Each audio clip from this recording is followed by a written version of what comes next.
Hi, Julia. How are you? You just unmute you.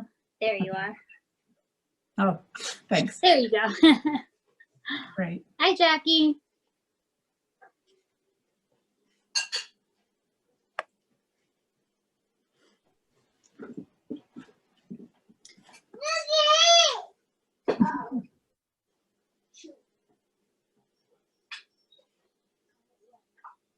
How many people do you generally get at these? Anywhere from like 15 to 20, I think. Ah, that's a pretty good number. Yeah. Get quite a few. Ah, Depends on what we're talking about. right.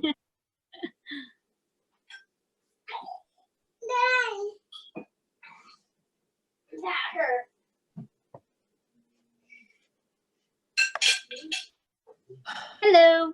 How are you? Good. How are you? You are, oh, now can you hear me? Yeah. I'm unmuted. Okay. Yeah, I think Jackie kept freezing, so I think she went out to come back in. God, Jackie's problems usually she's boiling, not freezing. Hello, Jacqueline. Oh, she has to unmute. Oh,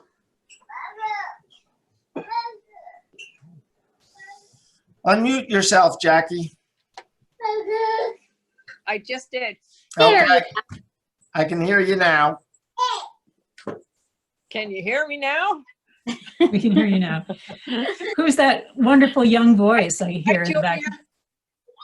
How are you? Hi. Oh, that's my Freezes kid. me up every time. Ashley, can you hear me? Yes. Can you hear me, Jackie? Ashley? Yeah, I can hear you. I you- can, but every time Julia comes on, it freezes my screen. That's very Ooh. odd. Shall I, let me, You guys are like magnetic opposites. oh dear. Does, uh-oh.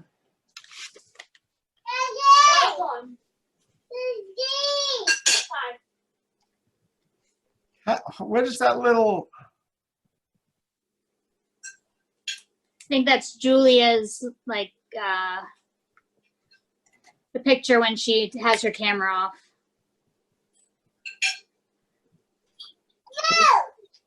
Oh, yeah, Jackie froze again. Hmm. Jackie, can you hear us? Oh, there you are. Can you hear us now, Jackie? You're muted again. Oh,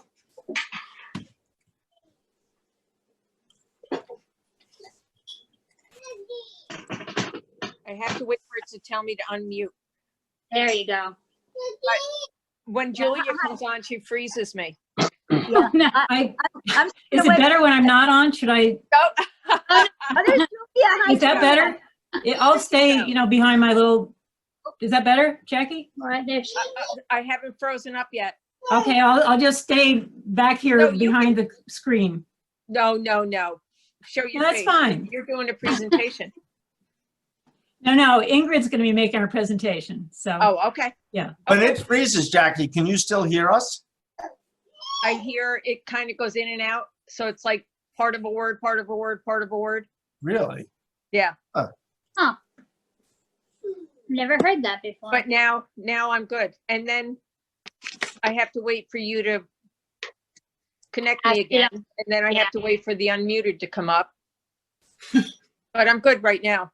Hi, Richard. Hi, Miss Jackie. How are you? I'm good. I'm good. That's good. Isn't it nice to drink coffee out of a coffee mug rather than a paper cup? Yes. You Although know, I miss the paper cup sometimes. You're too funny. Well, no, it's just you get used to it. Like going to bread alone or something, you know. Yeah. That line was outside of Bread Alone the other day, yesterday, like 12 people deep. Yep. Every time I pass there, there's like 12 people standing out there. I know it. It's crazy. Even at dinner time, I'm like, they actually serve something that's filling enough for dinner. they I do just- actually, they do seem to keep a good distance though in between. Yeah. when Oh, yeah. people are Yeah. online. Absolutely. Miss Julie runs a tight ship. She- Yep. I just Every want you to know store should do likewise. Yeah. I had my first outdoor cocktail at the pub last night. Ooh. It was very nice. I felt like I was human again. I mean, the The people little were things we sitting take for granted. I know. People were sitting next to me, but they were 6 feet apart. And nobody had their masks on, and people were eating. I mean, it was really, they were doing a good business last night there. It was nice to see. Well, it's a good establishment. It is a good establishment, but you know what? Funny, because the picnic tables are on the side of Maria's Bazaar, and the people sitting down there were crazy. A lot of people too. Hi, Reggie. Hi, Reggie. Hi, Ashley. Uncle Reggie, Richard, I'm not your uncle, sir. You are much too old Welcome. come for on. me to be anybody's uncle. That's what I was thinking, Reggie. I'm sure they were wonderful men, but God bless all of your natural uncles that have gone before you. But no.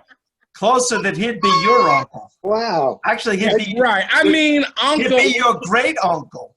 Yeah. Reggie comes out firing early, huh? Okay. Listen, well, you know, look. Gotta be a long meeting. You know, this is recording, by the way. You know, you forget. Ashley, I don't forget. remember the signal, Ashley. Yep. Exactly. Mute everybody, Ashley. So who are we missing? Just Lauren? Lauren. Lauren's here. No, he's here. Is it- Oh, Hi, hold on. Lauren. Yeah, he's not He's in in there. camouflage. You can't Lisa, see how are you? there he is. Let me see. I may have to unmute him. Hold on one second. Maria Elena. Nope. Mr. Rose, you're muted. And there's Maria. Hi. Hello. There you go, Rose. Does that work? That works. Did anyone else say hi to Ken or I guess Ingrid? Hi, Oh, Ingrid. hi, Ken. Oh, hi, Ingrid. Hi. Hi, Hi, Nick. Ingrid. And hi, Julie. I know Julie. Hi, is I'm- here. Julia. Yeah. I'm behind the Julia's screen here. because when I'm not, I freeze out Jackie. So we have a little No, no. technical thing going. I don't know what that's about. Do you want to try it one more time? Sure, sure. All right. Maria's here. Hey, Nick? Hi, Julia. hi. So, All right, we go. it's 7 o'clock, You so I'm didn't going to freeze start. up. I'm going to start the meeting. good. I'm Bill, going can I just ask you who's there from the press, please? so just let me Anderson. call everybody. Shh. Call to order the business meeting of the Woodstock Town Board of June 16th to order. From the press, we have Nick Henderson with the Woodstock. Actually, it's Hudson Valley 1 now, correct, Nick? And Felicia Kasich from Woodstock 104.1 FM. And I don't Thank you. see anybody else there. So that's the press. We do have a presentation, but before that, I just want to, I have not talked to the town attorney yet, but he did forward to me today a decision from the Honorable Christopher Cahill, which, as I read it, seems to indicate that we were victorious in our defense of the lawsuit by Mr. Oranger out there in Wittenberg. And the judge seemed to indicate, and again, I have to discuss this all with the lawyer, so maybe, Nick, before you print anything, we could have a quick conversation tomorrow. But the judge seemed to indicate that the roof was fair game, that the roof wouldn't have been an issue if he hadn't have cut the trees, which was illegal, and now it's quite acceptable for the planning board to be talking about mitigating the roof. So that was good news. I would just like to remind everyone in Woodstock and for the radio and Nick for the paper, Ulster County is doing really, really well. Our numbers on Sunday, we had no cases. They've been really quite steady at single digits. And I just want to remind everybody, we're far from being over. Continue to wear masks, social distance, be appropriate. The economy is opening up. We can all start to get back to, I can't say normal, but start to enjoy life a little bit more. But please be careful. If you're walking around town, be careful. If you can't social distance, put the mask on and be careful. So I can't say it enough. It's really critical at this point. And, I think you just have to look at the numbers in New York as compared to the other states, Florida, Georgia, Texas, which all rushed to reopen without, a solid plan. And they're all seeing incredible spikes out there. So please wear your mask or social distance or do both. And, just be smart. I have heard from some folks, my constitutional right. You're right. The mask isn't taking away your rights. It's giving you freedom to get out and about and be safe. So, please, please, please continue to do that. The other thing is that I have been doing the emergency declarations. We've gotten a number of applications in. Alan Cachero up at the building department is working with Donald Allen. They're a great team. They've made a lot of great suggestions.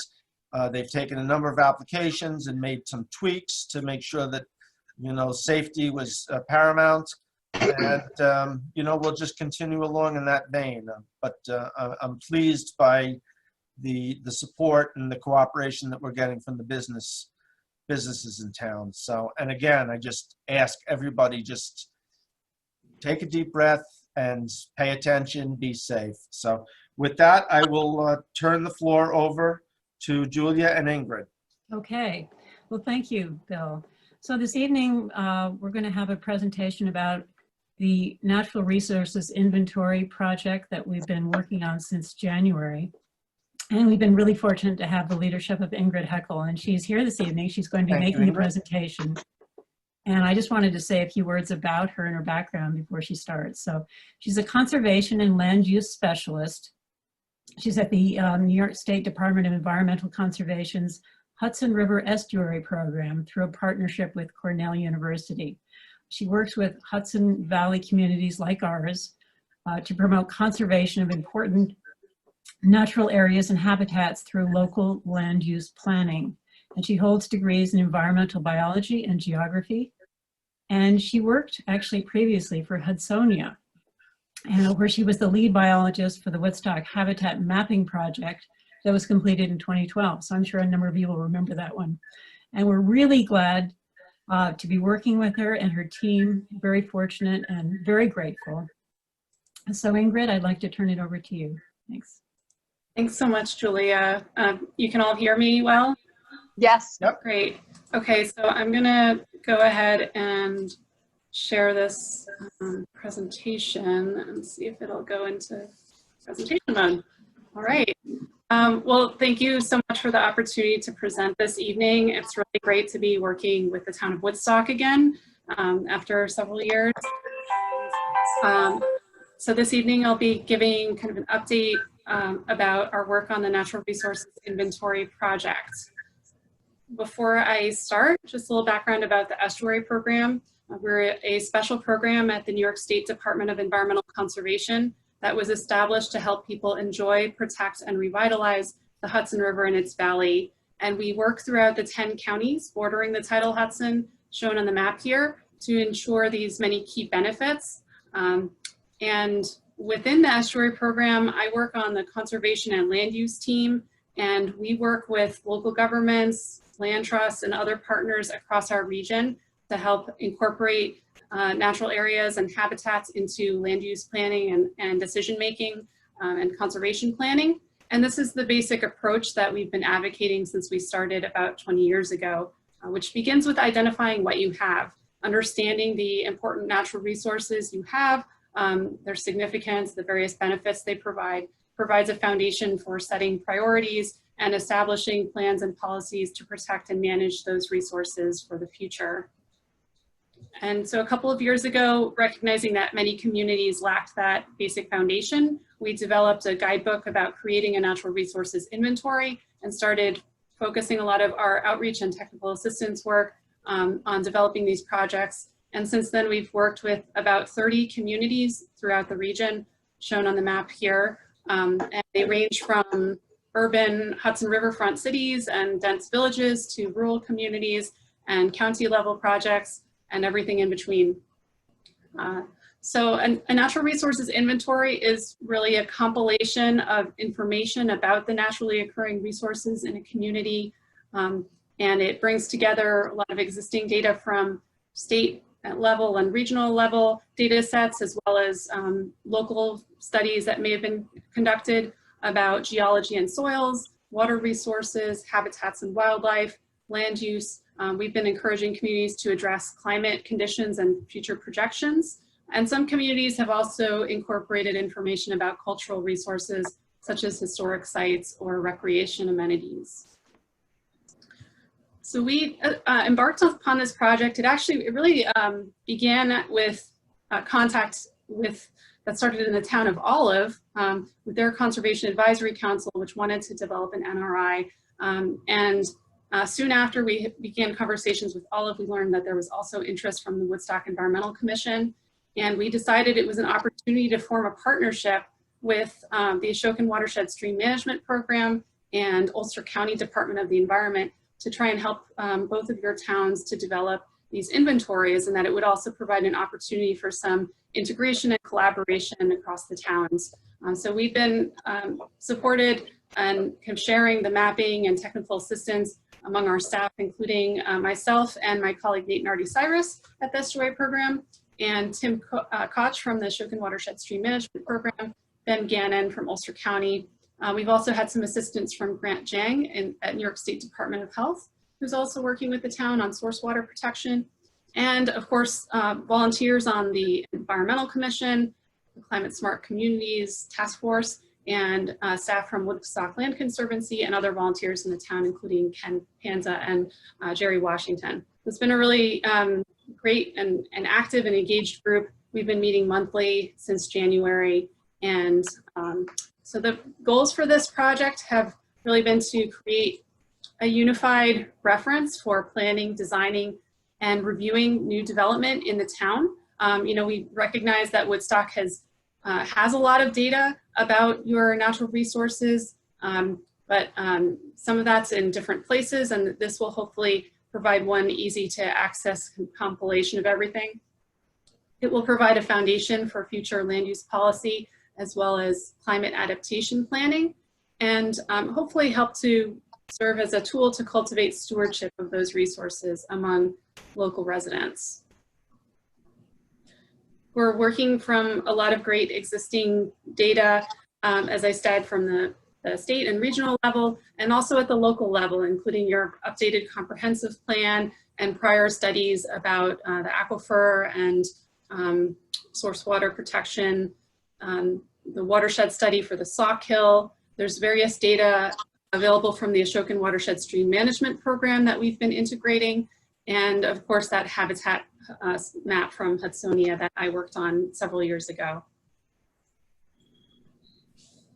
We put together 22 maps for the Natural Resource Inventory, or NRI, and this is an example of the steep slopes map. The maps have gone through a couple of iterations of edits already, but they're in pretty good shape, we think, and wanted to share them with the town board and the public at this point, as well as, of course, the planning board and ZBA to get some feedback. There are versions of the maps that are like this, as well as with the tax parcel boundaries on them. And so I'm going to walk through just some of the different maps that we've created and show a few examples. We encourage you to take some time to look at the maps, which are available to download from the website, and feel free to provide any comments to us over the course of the summer. Under physical setting, we have maps including topography, steep slopes, bedrock and superficial geology, and soils. This is the topography map, which is based on high resolution elevation data developed by the county. It's 1 meter LiDAR data, and we delineated the 1,200 foot scenic overlay district using that high resolution data. And so see, when you zoom in closer, it looks like this. And so that should be a very useful reference. I'll elaborate a little bit more on the water resources section. There was a lot of interest in particular in these maps. We have maps for aquifers, drinking water resources, watersheds, and riparian buffers, the state's water quality classifications, FEMA special flood hazard areas, stream management units, stream habitats, and wetlands. So this is the drinking water resources map. And I know some of these maps they're difficult to see at this scale and across the Zoom platform, but please take a look at them later. This map integrates information from Winkley's aquifer study for the town that was done by the New York Rural Watershed Association. And it also includes a map of the water supply protection overlay district that's been proposed and the draft wellhead protection area. And I believe that this map is about to be shared with the zoning revision subcommittee to help inform their updates to source water protection in the local zone. Yes, yeah, and I'm chairing the zoning revision committee, and we're looking forward to all of this information. So yes, this is wonderful. Great. And of course, it also shows the water district boundary. Oopsie. Okay, there we go. So the next map I'll highlight is the special flood hazard areas from FEMA. And I know that this fulfills a need identified by the town to have a good copy of the FEMA map that can inform hazard mitigation planning. And it also includes priority road stream crossings. Those are mostly culverts mapped in the Ashokan watershed, and they're modeled here in terms of their capacity to pass floods or high flows. And I think currently this year, Tim Koch and Ben Gannon are actually out doing field work to map culverts in the remaining half of the town in the Sawkill watershed according to that same protocol. And so that indicates, that helps identify culverts that may be causing localized flooding problems during storm events. These are, this is an example of a map of stream management units for the Beaver Kill stream. And there's a similar one for the Little Beaver Kill that is being finalized right now.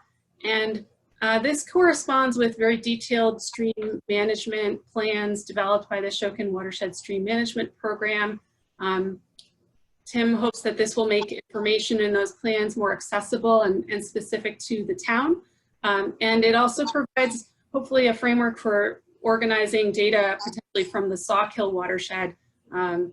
And that's been identified as a potential next step here. We know the town has a lot of information from the Sawkill, and this is a great way of organizing it.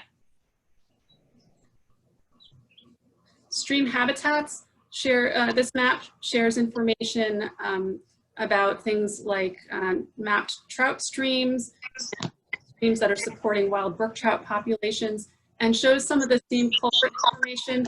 In this case, it's mapped according to whether those road stream crossings are providing habitat connectivity for fish and other aquatic organisms.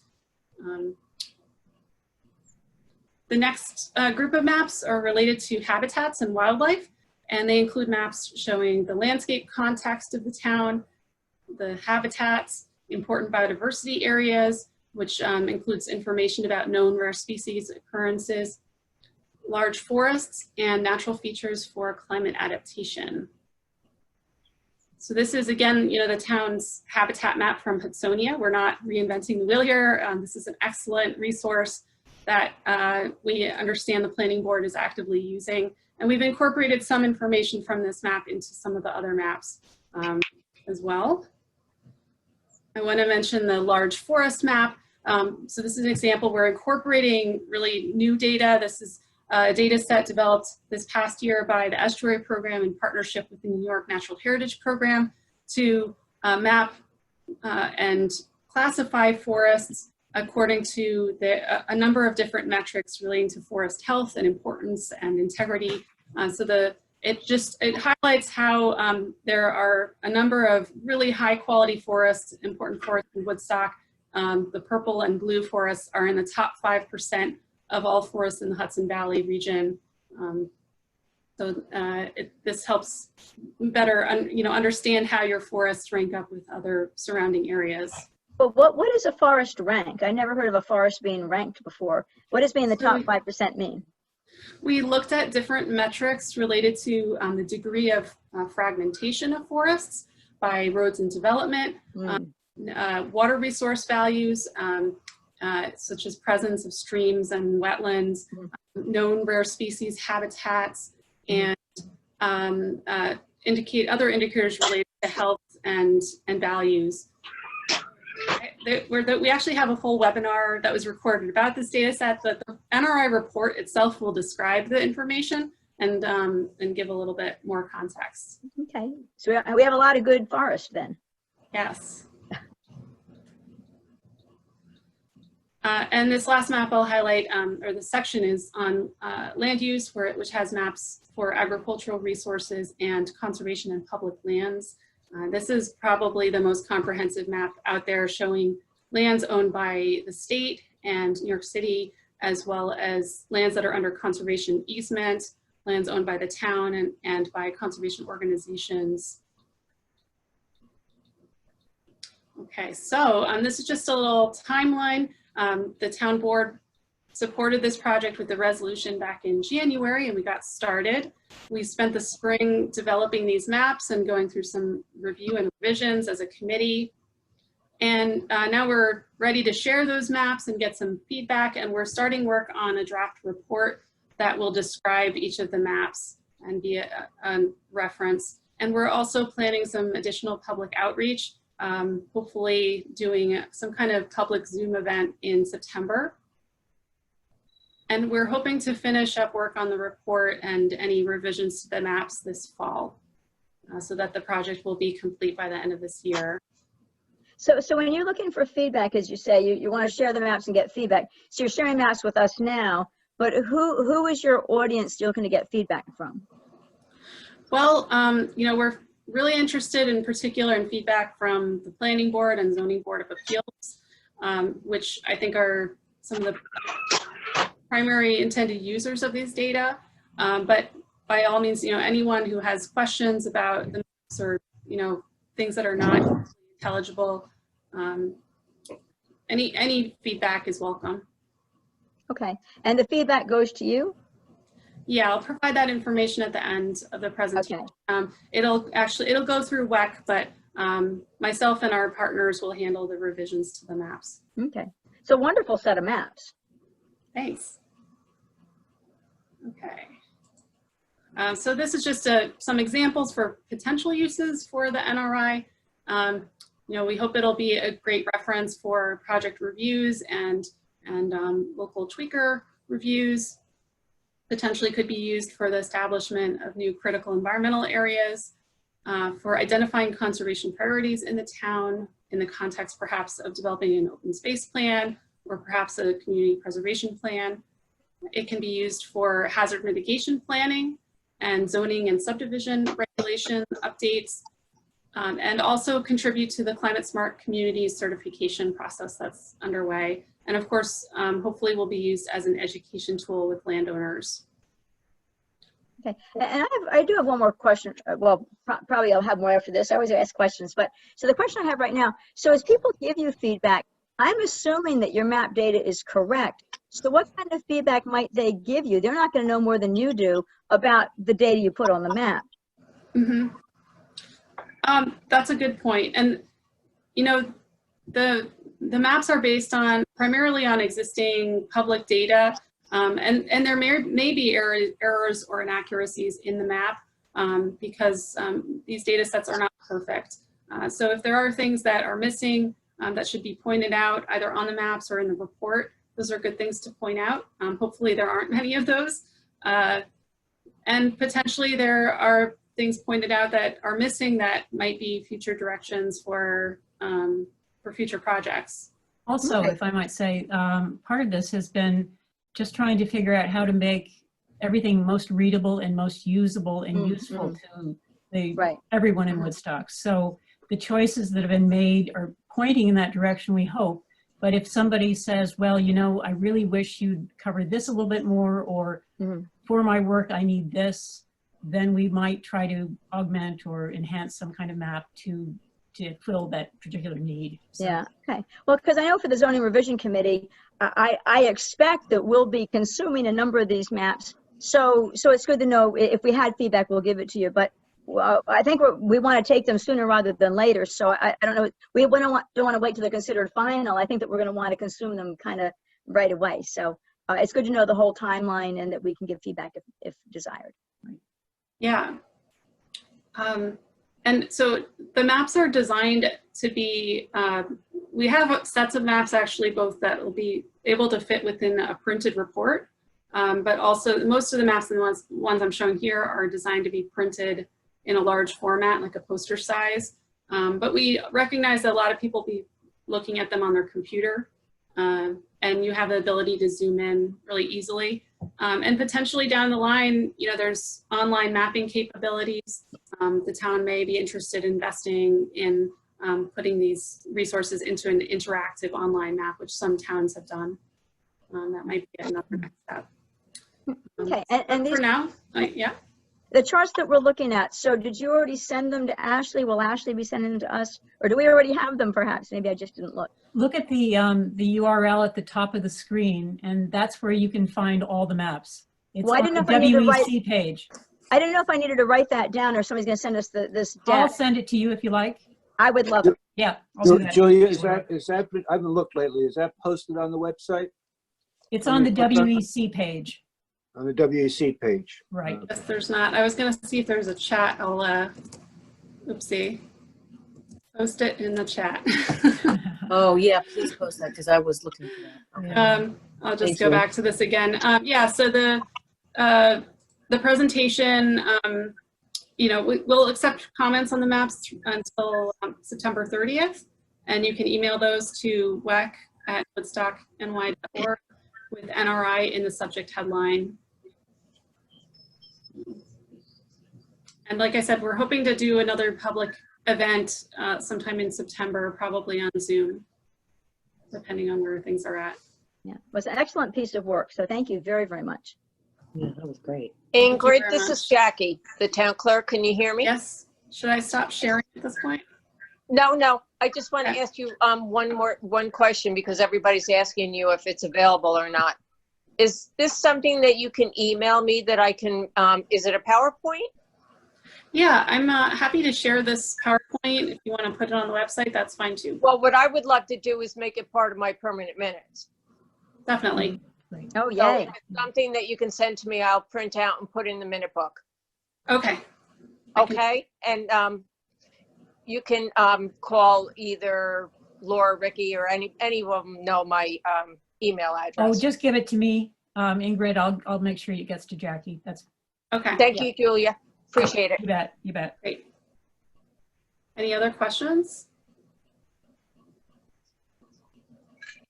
Do you still have more? Or are you more? This is it.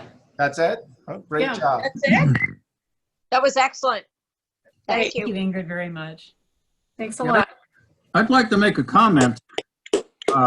You know, we really have a couple of really interesting maps as a result of this. We have, you know, with the source water protection work, we finally have a single map that shows the proposed protection areas for the wellheads and the aquifer with the wells. And we finally have a, you know, a map for everyone to really look at the water district boundaries. And I'm sure we, you know, probably not everyone understands the scope and size of the water district, but now we have a, you know, a map that explains that and shows it quite well. So we'll be using that for our work with the source water protection. On the flood hazard map, this is a project that we were working on for about a year and a half. Lee Vigliamo and Jerry Washington. It never could get done because the FEMA GIS data sets are, you know, sort of a high level of complexity. And, you know, now we have a complete FEMA map showing the entire town. We had FEMA maps, you know, for individual properties. That's easy. But getting a quick overview is really important to, you know, for future work on hazard mitigation. And this, you know, I don't know, 10 years ago, I don't know how many long ago, we did a complete study of the Sawkill which produced all this data, which I could never make heads or tails out of when I had it. But the work that was done by the Ashokan stream management program, stream management units, and the way they organize it, we could do that with this data that we have, at least as a first step to understand the Sawkill, and as a justification for any future grants or studies that we want to do, because that was one of the major issues that came out of the comprehensive plan, is to do another study of the Sawkill, and this would be a first step for doing that. So I think this has really been a terrific exercise that we've had with the with DEC and the other partners on this. I mean, some terrific people have been working with us, Tim. Yeah, And absolutely. it's Yes. outstanding. I mean, really terrific people. And many thanks to the volunteers as well, who have put in a lot of time and have been very engaged. Well, if I ask for comments, Right, a lot of great leadership, Ingrid, we so we hope to really give them appreciate some. that. Okay. Well, thank you for the opportunity to present, and feel free to reach out to me if you have additional questions. Thank you so much for all your hard Thank you, work. Ingrid. Thank Thanks a lot. you. Julia, And Julia and the committee. It's just a great job. and thanks, Thank you. Ken. Thank you. Thanks. Have a good evening. You too. Night. Anybody have anything else to add to that conversation? Covered it all? Very good. Yes. Okay, so I we think just it have, speaks for itself. yeah, it's a wonderful document. It looks like it. Although Ken, I'm not sure we'll ever truly understand the Sawkill. We dream of it, but we can't. Yeah. Well, they want us to write up all this stuff, so I thought I'd come to you and get some historical curiosities to put in the report. Mostly town NRIs don't have, they're kind of bland. Yeah. You want to understand the Sawkill, fish it for 50 years. Yeah. That's true. All right, with that, I'm going to go to a couple of resolutions. Be it resolved to accept minutes for the meetings held on May 19th and June 9th. I'll second that, but we looked at 4 sets of minutes today. This is what I have on here. We'll deal with the other ones at the next meeting. Well, but Yeah, we, there should No, only be 2, 519 and 69. all right, well, I know I read and marked up Yeah. some Yeah. more. Okay, We'll deal Okay. with those at the next meeting. okay, I'll second it. All in favor? Aye. Aye. Be it resolved to accept the town clerk's report. Second. Second. I'll second it. All in favor? Aye. Aye. Aye. Be it resolved to authorize payments of audited vouchers in the amount of $258,153.91. Second. All in favor? Aye. Aye. Be it resolved to authorize transfers for per transfer sheet. Second. All in favor? Aye. Aye. Aye. Okay. Anybody have anything else before we sign off? Well, I did have two quick things. One thing is, I know since we've been Zooming, we have not been doing public be heard. And so I did hear from a member of the public asking that we have public be heard. So I just wanted to toss out for consideration that we do resume public be heard, even though we're on Zoom. My thought is, since Ashley is really the hostess of the Zoom room, people could send the chat to Ashley. Yeah, whereas they used to sign up with Jackie in the Zoom room to do public be heard, they might send the chat on Zoom to Ashley, and then Ashley could unmute them for their turn to talk. And the same guidelines as before, the beginning of the meeting, they have 2 minutes to talk. 5 people could sign up. So I just wanted to toss out as a. How much? Each person had 2 minutes to talk. Oh, 5 I thought you people- said, I thought I heard you say something about 5 minutes. Okay. No, 5 people. Okay. Five people. Five people, yeah. 2 minutes. 5 Got people, 2 minutes apiece. And my proposal is that they just send a chat to Ashley. They log on a few minutes before 7, so they can send the chat to Ashley, so Ashley would have the list. And then it used to be Jackie, but of course, Ashley's the host of the Zoom room. So I wanted to toss that As out. long as Ashley promises to hit the mute button after 2 minutes. And have a timer. She'll have to have an hourglass timer, so that a minute timer for the Yeah. I actually Well, have, Iris has been on and spoke her piece at Public Be Heard. She took her 2 minutes once, so it's Yes, that's already More happened. than once. Yeah. Yeah. Okay. Well, I just wanted to, if we could formalize it, because I had somebody ask me, and if we agree on the process, then we know what to tell people if we get asked in the.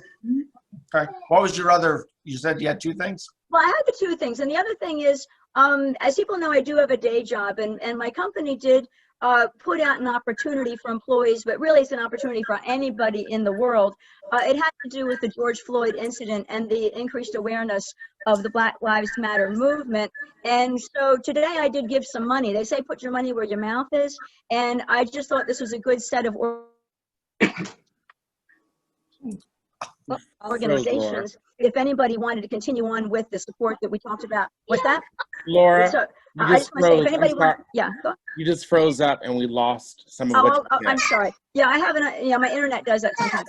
So my corporation had offered up as an idea to employees 4 organizations that if you did want to put your money where your mouth is and continue to support this Black Lives Matter movement, the 4 organizations, and I'm happy to share addresses if you want, but I'm sure you could Google them. But just the Black Lives Matter was one organization. There's something called Leadership Conference Education Fund Incorporated that's out of DC. The one that I did choose to give money to today was the NAACP Legal Defense and Educational Fund Incorporated. That's out of New York City. And then the National Urban League. So I know how upset we've all been over all this. And even though, you know, support can happen in different ways over time, but when my company sent an email out saying, hey, you know, you can, you know, it's voluntary, you can choose. But these seem like great organizations that if people were inspired to give to, it's a way to help the cause. We all try to help in our own way, but money always helps. So Black Lives Matter, Leadership Conference Education Fund Incorporated, NAACP Legal Defense and Educational Fund, and National Urban League, if people are interested. Okay, anybody else have anything they want to add? Well, let's see. Let's do the Bill and Richard show for a minute here. Oh, Oh, boy. let's not. People look forward to it, so why not? No, I agree with everything you said at the beginning about the virus, Bill. Mm-hmm. I know. Note that, Jackie. Well, I No. agree with that. I didn't say. I heard nothing. You know, I see all the comments on Facebook, and you know, and I go through town too, and I see a lot of people without masks, not social distancing, and it wouldn't hurt to have some signage in town, which I mentioned a long time ago. You know, I think the signs at 375 are great, but once you get into town and you get caught up in the Woodstock euphoria, you tend to forget such things. So it wouldn't hurt to have something, and it also wouldn't hurt, since you promised us a cop on the green after May 31st for a couple hours, to have cops kind of move along if they see a congregation of 10 or so people without masks or whatever. That would be helpful too. So I think that would be great. I think you're right. We've come a long way, and I want the businesses open. But if we slip back, Safely. yeah, but if we slip back, those businesses are going to be closed again. I have no doubt Cuomo will come down with a hammer. Mhm. So we really have to take this seriously and do everything we can. Especially, you got Father's Day weekend coming up. The temperature around 90. Things are going to be happening in town. It's summer. So also on the, you know, I never really got a copy of the executive order. So I got something, but it was incomplete.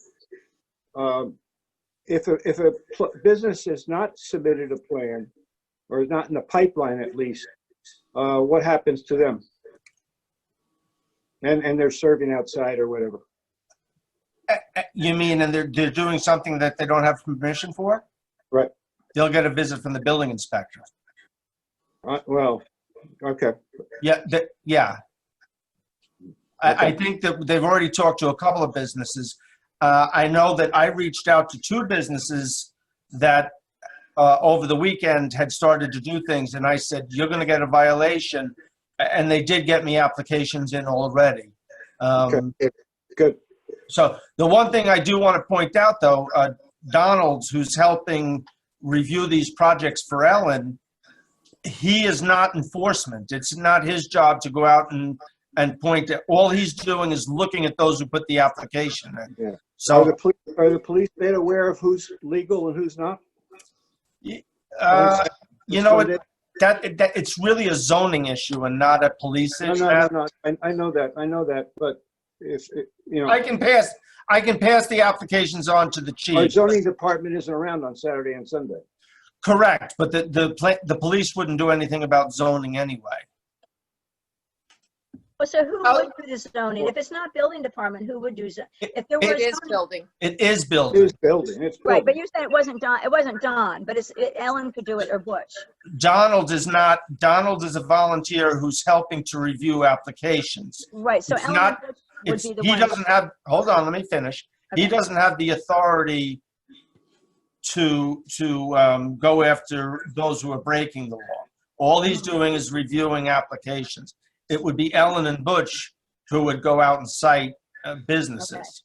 Okay. I, as a courtesy, picked up the phone and said, "You're in violation. You're going to get a visit from the building inspector," and they put in the applications. And I'll continue. Listen, if you see people, you know, I can provide you every day or so a list of those who get a permit. And if you see people who are violating, or you think they're violating, tell them the same thing. They can get an application from me or the building inspector and get it in. But I am adamant that people have to get permission to do this. Because we got to have the enforcement. You're right. We got to Yeah. have the enforcement, because what's going to happen is if the cases do kick up, they'll be shut down again. We don't want that. We want them to stay. No, we don't. We want them to stay open so Jackie can have her outdoor drink. Thank you. The other thing is, Karen Falk, I know that there's a couple of different folks who are have volunteered, and I think Ashley, you posted one. There's one woman who's making stickies for door windows for businesses. Karen Falk has volunteered to make signage in storefronts where people are going through the door, reminding people to wear masks. To me, is the most effective, because you're walking in the store or walking past a window, you're focused on that. That to me is the best billboard we could ask for. And I continually ask our shopkeepers and our restaurant owners to help to that end. Yeah, well, I do want to loop it back around though, because as I've said before in emails, and I think I've said on these calls, so we do have the two signs at $375 and $212. We have a $200 budget. Those signs the town got for free because the person who made them had the materials. Additional signs would cost money, but would be well within the $200 budget that we've already approved. So if we have a quorum of the board that says, put signs of this size here, it can be done. We've got budget for it, but people talk about it, but we've never actually circled the wagons and said, okay, we want this size sign. We want one of them, two of them. They're going to go here, here. So Richard, did you want to make a proposal of sizes of signs and where they go? Well, I don't make signs, but I'll make a proposal. Yeah, all I need to know is the size. The same design can be used, just whatever size, how many, and where they're going. I would put one obviously on the corner of the green that the town owns. Okay. Who owns? Oh, the town owns. Okay. I mean, you don't even have to put a post on. You can attach it to one of the posts that's already there. Well, except for the fact it's got to be 7 feet above the sidewalk. Well, whatever. But there's a ton of signs in town and they're not 7 feet off the ground. But if our highway department's going to put them up, they're going to do it legally. Yeah, the only problem, Laura, is there's so many posts in that corner that there may not be room. So. Well, so what size sign? Let them figure it out. Hold on. Why doesn't everybody take one day tomorrow? Okay. Just do it now. Well, because there seems to be confusion here. So I was going to suggest you take one day, email me, and whatever the consensus is, Laura, you can have the signs made up, and then I can get highway to put them up. Right. I just or make a consensus. You started to. I would put one on the corner of the green, and I'd put one on the busiest parking lot as people exit. I'm already working on getting one at the ticket booth. Okay. So the busiest parking lot would be the paid parking lot. Would that be correct? No, I would put it on the other one across the street, Mountain View? Mountain View. So you would want one in the Mountain View. And Mountain View. I'm already working on getting something on the other one, so that doesn't Okay. matter. So this, In the Mountain View, but as people walk out on the driveway of the Okay. entrance. okay, so then the next question is, the signs at 375 and 212 are 3 feet tall by 2 feet wide. They're meant for people driving by. I think we're talking now about pedestrian signs. So would we want it to be, say, 2 feet tall, 1.5 feet wide, or we can have it 1.5 feet tall, 1 foot wide? What size? We don't need to be blasting people in people's face, but we like a no parking sign would, I think, be 1.5 feet tall by 1 foot wide. Would a no parking size sign be okay?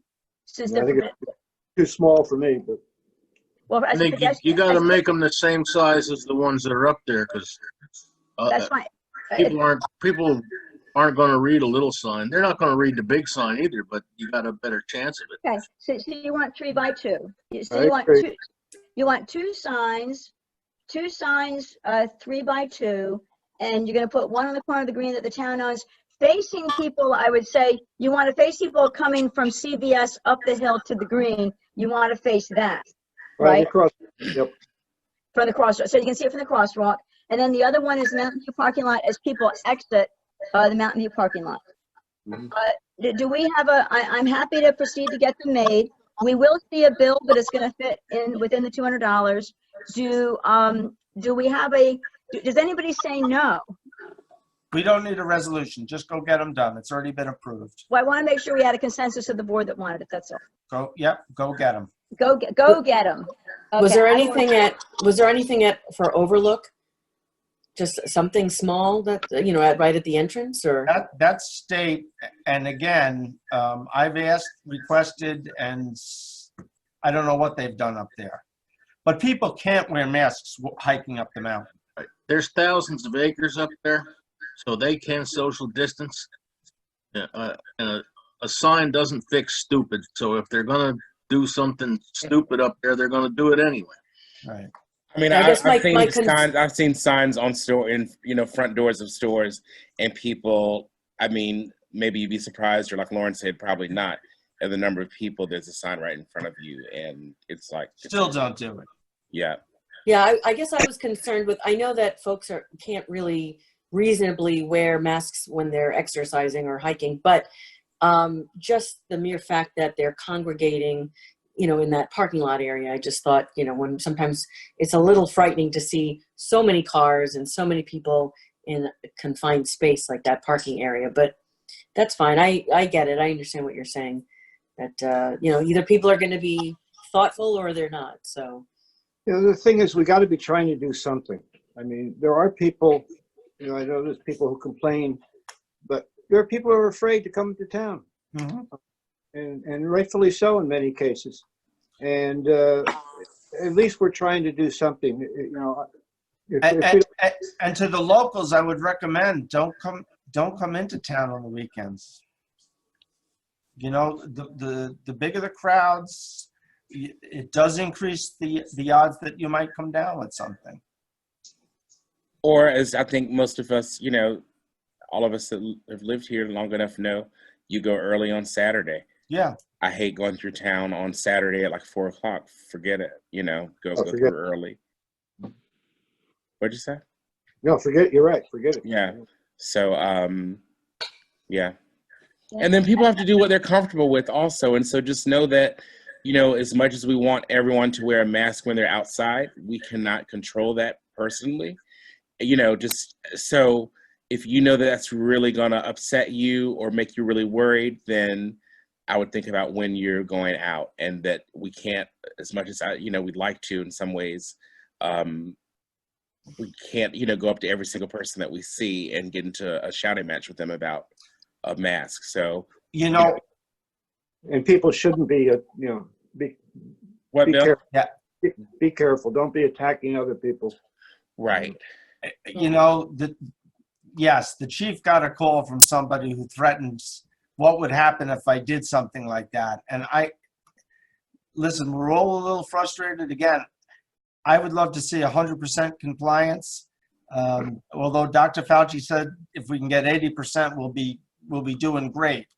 But it's not worth a fist fight and getting into an argument with people. They're either Or going to an do it arrest. or Right. arrested.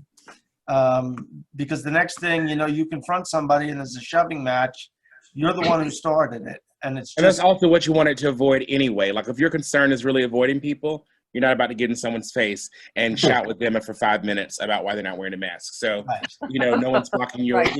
Move away from them and keep on going. Right. Yeah, And again, the governor has repeatedly said he can't force people to wear masks. There's an executive order that strongly recommends social distancing or mask wearing, but he can't force them. We can't force them. The police can't force them. And, we just have to keep reminding people that wear masks, be smart, socially distance, and we'll beat this thing. Yeah, and I found the locals, I think the locals have been really pretty good because, I've been out grocery shopping, I've been in Kingston, at the stores that are open, and locally here, and I found people have been pretty good. I've every now and then I do find somebody who, not necessarily in a store, but if somebody wants to come up and talk to me, and I kind of do say, remember, we're social distancing, and people have been pretty good, even though they may forget. But if I just say, remember, we're social distancing, they've been pretty good at complying. So I found the locals, and of course, I haven't come in the middle of Woodstock in the middle of a weekend to see what happens when all the out-of-towners are here. But the locals I have found pretty compliant with the safety aspects. And I think part of the idea of the signs or the reminders, at least, and Lauren's right, stupid is as stupid does. But I think a lot of people come up here thinking we're open. They don't know nothing from regions and phases and anything, and it's the country. So what's the big deal? And that's got to stop. Plus, there's a whole section of people that don't seem to understand that if you don't wear the mask so it covers your nose, it's not really working. Right. Correct. Or if it's hanging from your ear. Yeah, right. Yes, you have a mask. Fabulous. Now, I will say that I do see a lot of people who have the mask down, who are walking down the street, and, it's a couple and there's nobody within 40 yards of them. That's understandable as long as they're ready to put it up. And, The thing is, on our sidewalks, on Tinker Street, you can't social distance. No, correct. If you have to pass somebody, you should put the mask up. Or I have seen a number of people, particularly joggers are really good at it, where they'll, if they see somebody coming, they'll cut out around cars or go out into the street. So there's a good percentage that are making an effort, and there's a percentage that are doing nothing. I came in CVS when I was in there yesterday and had the mask just on his chin. Yeah. Nice chin. What Yay, does there you that go. do? So I very politely said, mask. Did he put it up? He did. He got the picture, I guess. So before we end the meeting, is there any golf updates that we should know about? Oh, for crying out loud. Ashley, mute all. Ashley, mute all right now. Mayday, mute all. Yeah. I'm counting on our Came as team. close to getting a hole-in-one as I ever have today. Oh, my. Congratulations. It's Semi-congratulations. a 9-iron over the pond, and it actually looped the cup. Wow. Left me about an Ask him 18-inch if he putt, did- which I missed. Ask him if they did that last night in our match. Not close, huh? I think we did pretty good. We did, but I'm getting tired of carrying your Rose. I got to tell you. No, I did good till the last hole when I hit 3 in a row in the creek. Move Was that to, on 4? move to adjourn. I'll second that. Or Lauren, Good night, all. Good night. Thanks, everybody.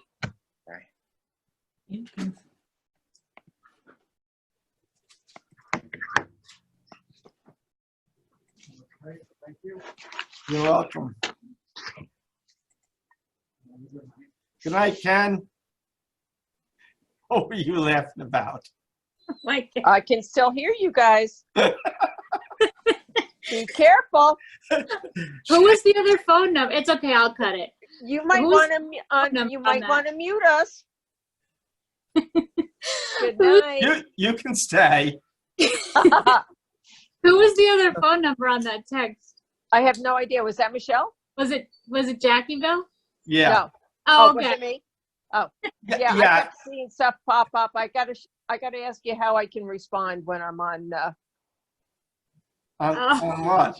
Oh, I forgot you used your phone. That's right, Yeah, Jackie. when I'm on digital topaz, so I don't know how to cut out and respond back. Oh, so you couldn't see my texts. I know I can see them. They pop up on my phone, but I But you can't couldn't respond respond. back. No, I, it's kind of frustrating. so you think you were frustrated? I was the guy looking for a drink. I know. Poor thing. What was in that coffee mug? It was only water. All right, guys. I'll see you tomorrow. Have a Good good night, night. everybody. Bye.